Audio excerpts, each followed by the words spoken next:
नमस्कार दोस्तों, मैं आशित त्यागी। आप देख रहे हैं आपका अपना युग करवट यूट्यूब चैनल।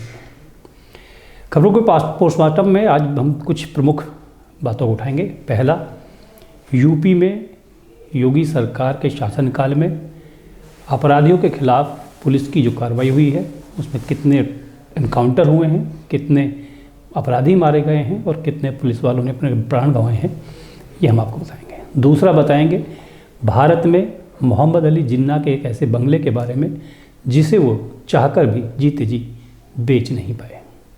तीसरा, दुनिया के सबसे बड़े तानाशाह में गिने वाले गद्दाफी के बारे में कुछ खास बातें। पहले शुरुआत करते हैं यूपी में योगी पुलिस की कार्रवाई के बारे में।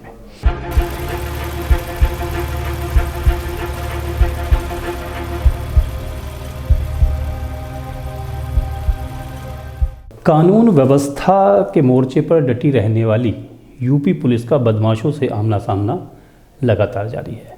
यूपी पुलिस ने इस वर्ष कुख्यात बदमाशों से जो मुठभेड़ हुई हैं उसमें लगातार कार्रवाई हो रही है। गोलियां दोनों तरफ से चल रही हैं, बदमाश मारे जा रहे हैं, पुलिसकर्मी घायल भी हुए हैं। आगरा में अभी हाल ही में 50,000 के इनामी बदमाश विनय कुमार गिराया गया। इस साल की शुरुआत ही पुलिस मुठभेड़ से हुई, जहां गौतम बुद्ध नगर पुलिस ने 1 लाख के इनामी बदमाश कपिल को 1 जनवरी को मार दिया था। इसके बाद 2 और 3 जनवरी को अलग अलग पुलिस मुठभेड़ में बुलंदशहर में 1 लाख के इनामी आशीष और 50,000 के इनामी अब्दुल को पुलिस मुठभेड़ में मार दिया गया था। योगी सरकार 2 में 25 मार्च 2022 से और नए साल की शुरुआत तक 15 अपराधी मारे जा चुके हैं। एडीजी कानून व्यवस्था प्रशांत कुमार का कहना है कि यूपी पुलिस अपराधियों के खिलाफ जीरो टॉलरेंस की नीति पर काम कर रही है। पुलिस बदमाशों का डटकर मुकाबला करती है। मार्च 2017 से अब तक पुलिस और बदमाशों के बीच कुल 10,531 मुठभेड़ हुई हैं। इनमें बदमाशों का मुकाबला करते हुए 13 पुलिसकर्मियों ने अपने प्राणों की आहुति भी दी है। बदमाशों की गोली से लगने से लगभग 1400 पुलिसकर्मी घायल हुए हैं। प्रदेश में बदली कानून व्यवस्था के पीछे पुलिस की इस कार्रवाई को महत्वपूर्ण माना जाता है।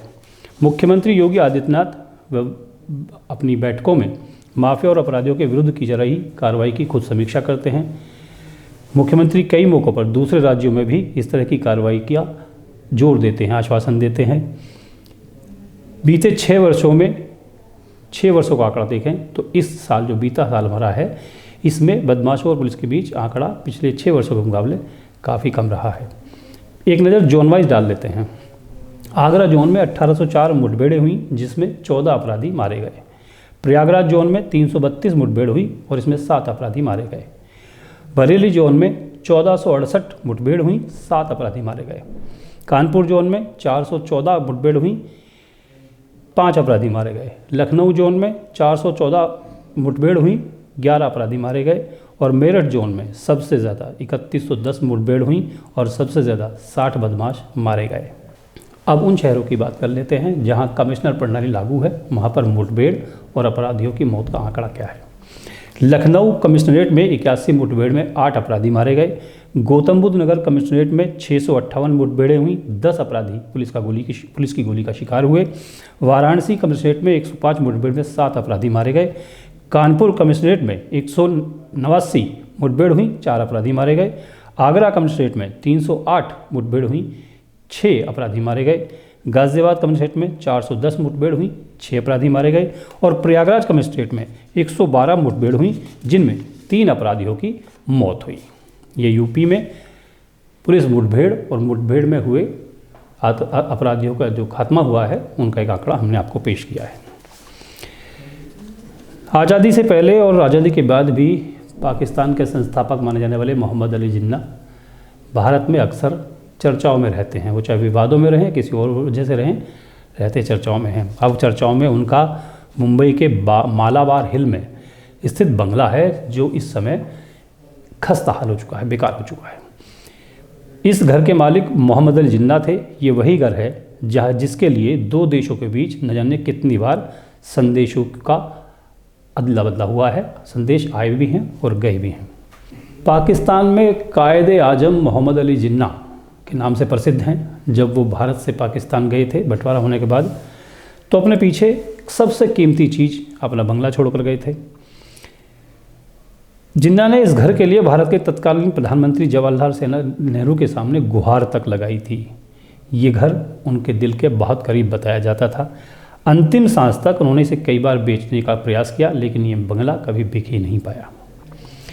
ये घर जिन्ना के बेहद करीब था, ये सब लोग कहते हैं। वो इस घर को बेचना चाहते हैं, ऐसी भी बातें बताई जाती हैं। इसीलिए उन्होंने भारत के तत्कालीन प्रधानमंत्री नेहरू को पत्र लिखा था, जिसमें कहा था कि इस घर को मत बेचो, इसका अधिग्रहण मत करो, मैं जल्द ही वापस लौटूंगा। इसका उल्लेख रॉ के विशेष सचिव रहे तिलक देवेशर की किताब पाकिस्तान एट द हेल्म में जिक्र किया गया है। देवेशर की इस किताब में पाकिस्तानी शासकों के जीवन के दिलचस्प पहलुओं का उल्लेख हुआ है।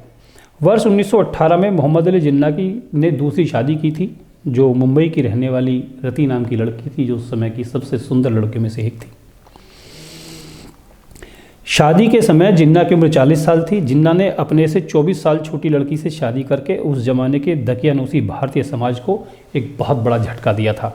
शादी के बाद जिन्ना अपने आधे से ज़्यादा समय मुंबई के मालाबार हिल्स स्थित इसी बंगले में रहा करते थे।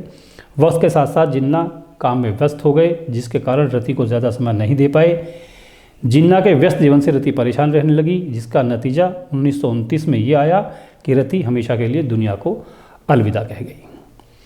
अपनी दूसरी पत्नी की मौत के बाद जिन्ना इस बंगले को नए घर में तब्दील करना चाहते थे। वर्ष 1936 में पुराने घर को तोड़कर नया बंगला बनाया गया। इसके डिज़ाइन की जिम्मेदारी क्लाउड बैटली को दी गई थी, जो उस समय के मुंबई के सबसे बड़े आर्किटेक्ट थे। उन्होंने इस बंगले को तैयार किया था। वर्ष 1939 में जिन्ना ने इस घर में प्रवेश किया और इसके ठीक 4 महीने बाद अलग पाकिस्तान बनाने की मांग उठ गई। इस दौरान जिन्ना की राजनीति में भी असर हुआ। वो मुंबई से दिल्ली में रहने लगे। दिल्ली में उनका दूसरा घर भी था। वर्ष 1944 में जिन्ना ने फैसला किया कि वे अपना मुंबई वाला बंगला बेच देंगे। हैदराबाद के निज़ाम ने इस घर की कीमत 8.5 लाख रुपए लगाई, लेकिन जिन्ना तैयार नहीं हुए। उन्होंने निज़ाम को खत लिखा। खत में कहा कि केवल ज़मीन की कीमत ही 15 लाख है, इसलिए कम कीमत में वो मकान नहीं बेचेंगे। 1947 में जब पाकिस्तान अलग मुल्क बन गया तो जिन्ना ने दिल्ली वाले बंगले को अपने दोस्त रामकृष्ण डालमिया को 3 लाख रुपए में बेच दिया था। जिन्ना फिर मुंबई का घर बेचना चाहते थे, लेकिन और उन्होंने 1947 में इस घर को बेचने के लिए 18 लाख रुपए की पेशकश की गई। जिन्ना के सामने प्रस्ताव आया कि 18 लाख रुपए में मकान बेच दें, लेकिन जिन्ना 20 लाख रुपए से कम में तैयार नहीं हुए। नतीजा ये निकला कि जिन्ना इस्लामाबाद चले गए और मुंबई वाला घर खाली रह गया। आज़ादी के बाद भारत ने इस मकान को अधिग्रहण करने का प्रयास किया, इसकी कोशिश हुई, इसकी पेशकश हुई। जब इस बात की जानकारी जिन्ना को लगी, तब जिन्ना ने भारत में पाकिस्तान के उच्चायुक्त, जो पहले उच्चायुक्त थे, श्री प्रकाश के माध्यम से प्रधानमंत्री जवाहरलाल नेहरू को संदेश भिजवाया कि वो उनके मकान का अधिग्रहण न करें, वो जल्द ही वापस लौटेंगे। हालांकि उसके बाद जिन्ना की भी मृत्यु हो गई और बंगला ऐसे ही पड़ा रहा। गद्दाफी को दुनिया में सबसे बड़े तानाशाहों में से एक माना जाता है। आज उसके बारे में थोड़ी सी बातें कर लेते हैं। लीबिया देश में बेदुइन कबीले का एक लड़का, जिसके पिता बकरी और ऊँट चराया करते थे, जिसने 27 साल की, मात्र 27 साल की छोटी सी आयु में रक्तहीन क्रांति करके देश की सत्ता पर कब्जा कर लिया था। रक्तहीन क्रांति इसलिए कहा जाता है कि बिना किसी की मौत किए सत्ता कब्जा ली थी। उसने बाद में अपना शीश महल खून की, हिंसा की बुनियाद पर बनाया था। वह जिस फॉक्सवैगन कार में सफ़र करता था, बाद में वो उसकी अय्याशी का प्रतीक बन गई थी। उसने अपने नाम के साथ कर्नल, इमामों का इमाम, अफ्रीका का शहंशाह और न जाने कितनी उपाधियां धारण की थी। वो हमेशा खूबसूरत अंगरक्षकों से घिरा रहता था। उसका पूरा नाम था मुअम्मर मोहम्मद अबू मिनयार अल गद्दाफी, लेकिन उसका परिचय ही खत्म नहीं होता। गद्दाफी के पूरे कारनामे जानने के लिए उसको मनमोजी, सनकी जैसे शब्द कम लगेंगे। अपनी क्रूरता के बावजूद गद्दाफी लीबिया में एक इस्लामी आधुनिकतावादी के रूप में उभर कर सामने आया था। उसने शरिया को कानून व्यवस्था के आधार के रूप में पेश किया था और इस्लामी समाजवाद को बढ़ावा दिया था। लीबिया 1951 में आज़ाद हो चुका था, लेकिन उसकी आज़ादी कहने भर की थी। किंगडम ऑफ लीबिया के पहले राजा इदरीस एक कठपुतली शासक थे जिसे पश्चिमी देश जैसे चाहे वैसे घुमाते थे, वैसे नचाते थे। वर्ष 1952 के साल में lieutenant colonel Jamal Adel Nasser ने इजिप्ट में एक रक्तहीन क्रांति कर वहाँ से हमेशा के लिए राजशाही को ख़त्म कर दिया था। गद्दाफी उसी कर्नल को अपना हीरो मानता था और उसी के नक्शे कदम पर चलकर गद्दाफी ने आर्मी ज्वाइन की थी।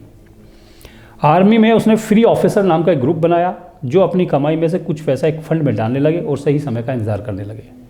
आखिरकार वो रात 31 अगस्त 1969 को आई जब आधी रात में ऑपरेशन जेरूसलम शुरू हुआ। लीबिया के दूसरे बड़े शहर बेनगाजी के बरका छावनी में गद्दाफी की एंट्री हुई और अफसरों पर हथियार तान दिए गए।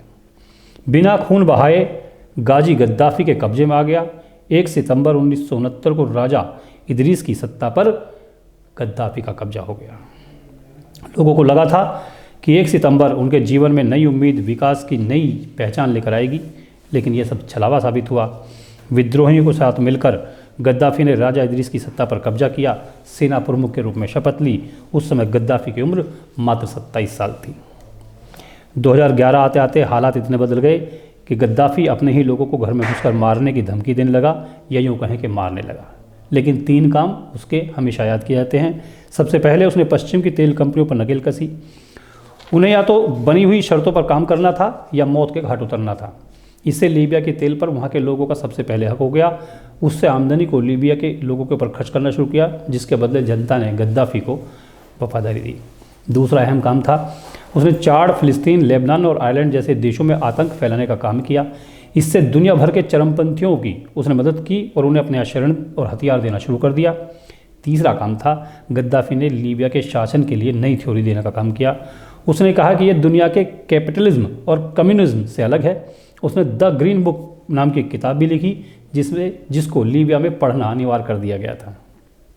साल 1984 के जून महीने में बेनगाजी के स्टेडियम में सत्ता से नाराज एक नागरिक को ट्रायल का नाटक करके सरेआम फांसी दे दी गई थी। ये काम गद्दाफी पर बताया जाता है।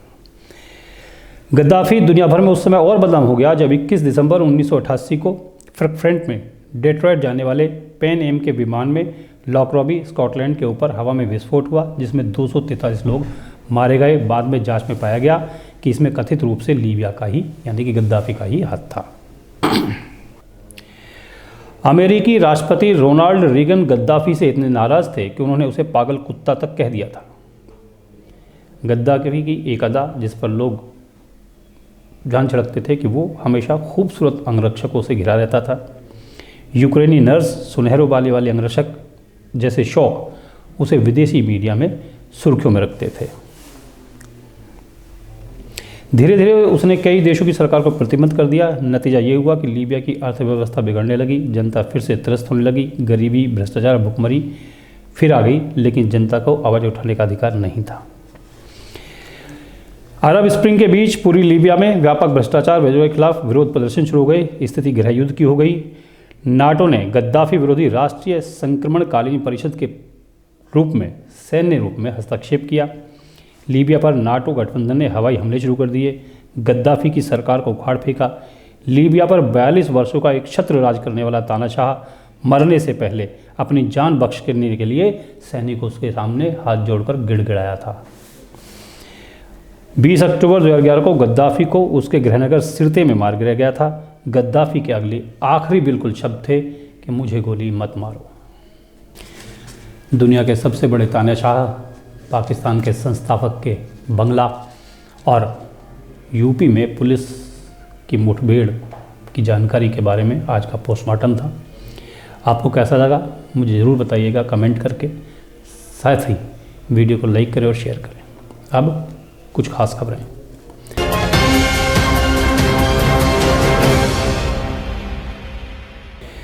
स्वामी विवेकानंद की जयंती राष्ट्रीय युवा दिवस के रूप में मनाई जाती है। इस अवसर पर विद्या भारती ने गाजियाबाद रेलवे स्टेशन पर प्रदर्शनी का आयोजन किया। प्रदर्शनी का उद्घाटन केंद्रीय राज्य मंत्री वीके सिंह ने किया था। इसमें विवेकानंद के जीवन परिचय से संबंधित चित्र प्रदर्शित किए गए थे। स्वामी विवेकानंद की जयंती के अवसर पर विद्या भारती और पूर्व छात्र परिषद ने पुराना रेलवे स्टेशन पर राष्ट्रीय युवा दिवस को समर्पित प्रदर्शनी का आयोजन किया। केंद्रीय राज्य मंत्री वीके सिंह, चिन्मय मिशन केंद्र की संचालिका ब्रह्मचारिणी प्रणीति अम्मा, विभाग प्रचारक रोहित, गाजियाबाद सह विभाग संचालक कैलाश और महानगर प्रचारक शुभम ने संयुक्त रूप से इसका उद्घाटन किया।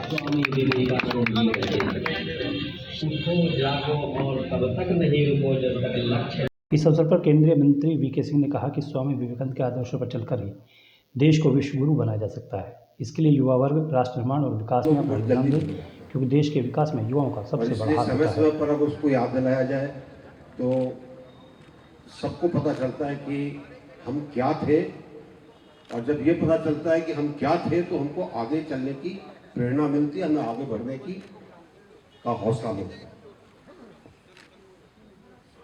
विवेकानंद जी के बारे में अगर गंभीरता से सोचा जाए कि किस आयु के अंदर वो देश से बाहर गए, सिर्फ इस चीज़ के लिए कि बाकी लोगों को हमारी संस्कृति का, हमारे धर्म का, हमारे देश की जो मजबूत एक नींव है उसके बारे में पता चले। और आज के समय से उस समय को अगर आप देखेंगे तो कितनी मुश्किल का समय था, कैसे गए होंगे, क्या बंदोबस्त किया होगा, कुछ नहीं था पास में। तो वास्तव में आश्चर्य होता है कि कैसे उन्होंने वो कुछ किया जो जिसके बारे में आज हम पढ़ते हैं। कार्यक्रम में रेलवे स्टेशन पर काफ़ी वर्षों से सेवाएं दे रहे सफाई कर्मी, कुली और वेंडर को अतिथियों द्वारा शॉल उड़ाकर सम्मानित किया गया। वीके सिंह ने प्रदर्शनी का अवलोकन किया, जिसमें स्वामी विवेकानंद के विचारों और संदेशों के साथ उनके जीवन चरित्र, विभिन्न राष्ट्रीय अंतर्राष्ट्रीय प्रवास से संबंधित चित्रों का प्रदर्शन किया गया था। ब्यूरो रिपोर्ट, युग करवट। गाजियाबाद की सदर तहसील में दस्तावेज लेखकों की एसोसिएशन का चुनाव संपन्न हुआ। कुल 343 बेनामा लेखकों ने अपने मत का प्रयोग किया। आज देर रात तक नई कार्यकारिणी की तस्वीर सामने आ जाएगी। सदर तहसील में दस्तावेज लेखक एसोसिएशन की नई कार्यकारिणी के चयन के लिए आज मतदान हुआ। इसमें 300 से अधिक मतदाताओं ने भाग लिया। चुनाव अधिकारी तहसील बार एसोसिएशन के सचिव एडवोकेट विकास त्यागी ने बताया कि कुल मतदाता 348 हैं। अध्यक्ष पद पर संजीव कौशिक, जय कुमार शर्मा, ओमपाल सिंह चौहान और सतीश चंद्र चुनाव लड़ रहे हैं। सचिव पद पर गौरव चौधरी, मुकेश कुमार और दिनेश शर्मा प्रत्याशी हैं। उपाध्यक्ष पद के लिए राहुल शर्मा, विश्वास गौड़ और जितेंद्र चौधरी के बीच मुकाबला है। सहसचिव पद के लिए चंद्रपाल और सचिन चौधरी चुनाव लड़ रहे हैं। सांस्कृतिक सचिव पद के लिए अरविंद शर्मा, ललित सिसोदिया, कोषाध्यक्ष के लिए भूपेश शर्मा, जितेश चौधरी और सोमदत्त के बीच मुकाबला है। ब्यूरो रिपोर्ट, युग करवट। ग्रेटर नोएडा में ऑटो एक्सपो का दूसरा दिन रहा। यहाँ वाहन निर्माता कंपनियों ने अनेक वाहनों का प्रदर्शन किया, लोगों को उसकी झलक दिखाई। केंद्रीय मंत्री नितिन गडकरी और महेंद्र नाथ पांडे ऑटो एक्सपो में पहुंचे।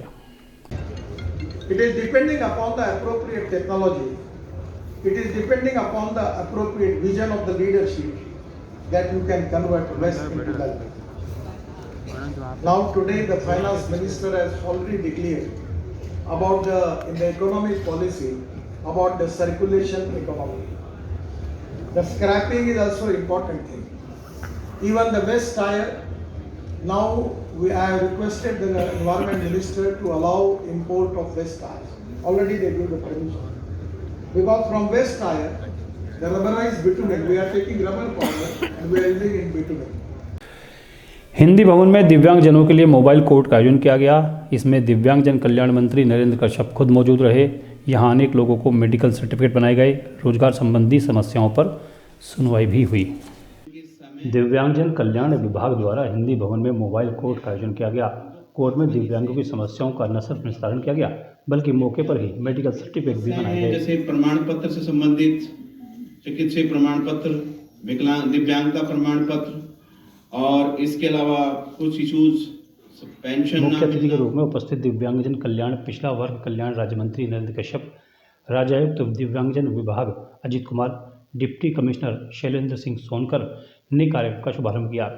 इसके बाद उपस्थित दिव्यांगों को सरकार द्वारा चलाई जा रही सरकारी योजनाओं के बारे में विस्तार से जानकारी दी गई। मोबाइल कोर्ट के जरिए दिव्यांगों ने अपनी समस्याएं रखी, जिसमें अधिकतर समस्याएं रोजगार, मेडिकल सर्टिफिकेट और सहायक उपकरण न मिलने की रहीं। इस दौरान राज्य मंत्री नरेंद्र कश्यप ने दिव्यांगों की समस्याओं को सुना और उनके जल्द निस्तारण का आश्वासन दिया। कई समस्याओं का मौके पर ही निस्तारण कर दिया गया। दिव्यांगों के लिए कार्यक्रम स्थल पर ही मेडिकल सर्टिफिकेट बनाने का कैंप भी लगाया गया था। इस मोबाइल कोर्ट में करीब 200 दिव्यांगजनों ने अपना पंजीकरण कराया था। ब्यूरो रिपोर्ट, युग करवट। गाजियाबाद के नंदग्राम थाना क्षेत्र में रिवर हाइट सोसाइटी में कुत्तों को लेकर दो पक्षों में विवाद हो गया। एक महिला की पिटाई का भी आरोप लगा है। पुलिस ने दोनों पक्षों से तहरीर ले ली है। आगे की कार्रवाई की जा रही है। नंदग्राम थाना क्षेत्र के राजनगर एक्सटेंशन की रिवर हाइट सोसाइटी में कुत्तों के रखरखाव को लेकर दो पक्षों में कहासुनी और फिर झगड़ा हो गया। झगड़े की सूचना मिलते ही एसीपी आलोक दुबे और नंदग्राम थाना पुलिस मौके पर पहुंच गई। इसके बाद पुलिस ने दोनों पक्षों की बात सुनकर माहौल को शांत किया। एसीपी आलोक दुबे ने बताया कि इस प्रकरण में रिवर हाइट सोसाइटी में रहने वाले सुबोध कुमार और पीएफए से जुड़ी सुरभि रावत ने लिखित तहरीर दी है। दोनों पक्षों की तहरीर मिलने के बाद पुलिस ने इस प्रकरण की जांच शुरू कर दी है। कल दिनांक 11 जनवरी को थाना नंदग्राम क्षेत्र स्थित रिवर हाइट सोसाइटी के एक प्रकरण सामने आया, जिसमें कि कुत्तों को लेकर दो पक्षों में हाथापाई और मारपीट की सूचना प्राप्त हुई। उक्त संदर्भ में दोनों पक्षों की अपनी एक लिखित शिकायत थाना नंदग्राम में दी है। शिकायत की जांच की जा रही है। तत्पश्चात आवश्यक वैधानिक कार्यवाही अमल में लाई जाएगी। एसीपी ने बताया कि यह विवाद सोसाइटी में कुत्ते रखने और न रखने को लेकर उपजा है।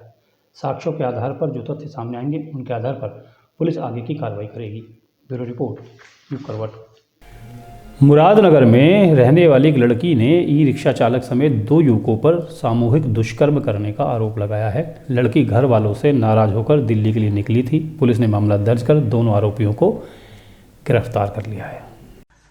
कल रात में लगभग 12:30 बजे एक सूचना प्राप्त हुई कि एक लड़की ALT चौराहे के आसपास मिली है पुलिस को और वो मुरादनगर क्षेत्र की रहने वाली है, जिस पर तत्काल कार्रवाई करते हुए लड़की को हम लोग अपने पास लाए और वहां उससे जब पूछताछ की गई तो उसने ये बताया कि शाम को वो घर से लगभग 4 बजे घर से नाराज होकर निकली थी और वहां पर उसको दो लड़के मिले जो कि ई रिक्शा चलाते हैं और वो लड़के उसको ई रिक्शा में बैठा के इधर उधर घुमाते रहे कि उसको दिल्ली भेजने के बहाने, और उसके बाद उन लड़कों ने उसके साथ दुष्कर्म किया। दुष्कर्म के उपरांत उन्होंने लगभग रात को 10:30 बजे उस लड़की को एक बस में बैठा दिया कि ये बस दिल्ली जाती है और वो बस से ALT पर उतर गई, ALT चौराहे पर, जहां पर वो पुलिस को मिली। तत्काल घटना की गंभीरता को देखते हुए मुकदमा पंजीकृत किया गया उपयुक्त धाराओं में और लड़की के निशानदेही पर दोनों अभियुक्त हैं, उनको गिरफ्तार कर लिया गया है। मेरठ के लिसाड़ी थाना क्षेत्र में अजीब ही घटना हुई। यहाँ जुनैद नाम के आदमी ने अपनी पत्नी के प्रेमी पर गंभीर आरोप लगाए हैं। उसका कहना है कि पत्नी के प्रेमी ने पहले उसे शराब पिलाई और फिर उसकी पिटाई कर दी। उसे गंभीर चोटें आई हैं। पुलिस मामला दर्ज कर आगे की कार्रवाई कर रही है। मेरठ में ही ICICI बैंक के सामने स्टंटबाजी की घटना सामने आई है। यहाँ 4 युवक गाड़ी के बोनेट पर बैठकर जमकर डांस करने लगे। हंगामा बढ़ता देख किसी ने पुलिस को सूचना दे दी। पुलिस ने सभी को हिरासत में लिया।